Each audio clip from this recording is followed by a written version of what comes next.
أصدقائي الرياضيين السلام عليكم. الدورة 26 من الدوري الاحترافي المغربي. السبت 20 مايو برمجت مباراتين، ويوم الأحد 21 مايو 4 مباريات ومقابلتين مؤجلتين. السبت 20 مايو مقابلة أولمبيك أسفي وحسنية أكادير على الساعة 6 مساء انتهت بالتعادل هدف لمثله. الشوط الأول كان لصالح الحسنية بهدف لصفر. سجل لحسنية أكادير عزيز قيدي في الدقيقة 38، وعادل للأولمبيك محمد الروحي في الدقيقة 75. طرد في صفوف أولمبيك أسفي في الدقيقة 56 للاعب محمد مراد الناجي. أولمبيك أسفي يحتل المركز الرابع برصيد 41 نقطة، وحسنية أكادير في المركز العاشر ب31 نقطة. الساعة 8 مساء المغرب الفاسي استقبل الاتحاد الرياضي التروكي، وانتهى اللقاء بالتعادل 0 لمثله، ليرفع المغرب الفاسي رصيده من النقاط إلى 34 نقطة في المركز السابع، واتحاد تورقة ب 32 نقطة في المركز التاسع. الأحد 21 مايو 4 مقابلات على الساعة 8 مساء. الاتحاد الرياضي لطنجة استقبل الرجاء البيضاوي، انتهى اللقاء ب0 لمثله. هذا اللقاء عرف طرد محمد بولسكوت في الدقيقة 54 من صفوف الرجاء، وطرد جوي أميان في الدقيقة 66 لاعب اتحاد طنجة.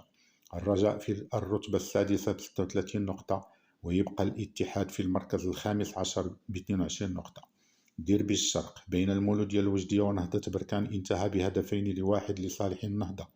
هدف ياسين البحيري لبركان في الدقيقة 40، ليضيف حمزة المساوي الهدف الثاني في الدقيقة 48.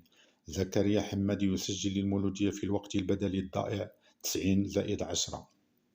نهضة بركان برصيد 37 نقطة في المركز الخامس، والمولودية الوجدية تجمد رصيده في 25 نقطة في المركز الثالث عشر. مباراة أسفل الترتيب تنتهي بلا غالب ولا مغلوب بين أولمبيك خريبكا والدفاع الحسني الجديدي بهدف لمثله.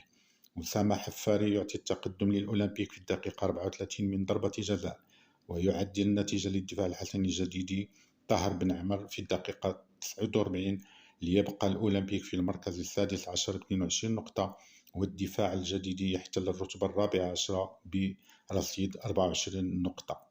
مقابلة شباب السوالم وشباب المحمدية انتهت بانتصار الشباب بنتيجة 3-1.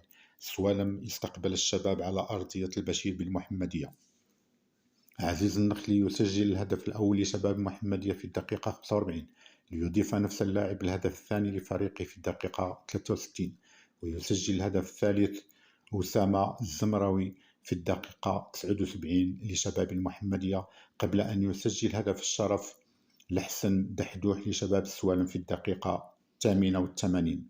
شباب السوالم يحتل المركز الثامن برصيد 33 نقطة، ويرفع شباب محمدية حصته من النقاط إلى 28، محتلا المركز الثاني عشر، ليكون المستفيد الأكبر في الجولة 26 من بين الفرق المهددة التي اكتفت بالتعادل كاتحاد طنجة الجديدة وخريبكا أو انهزام المولودية بعقر الدار.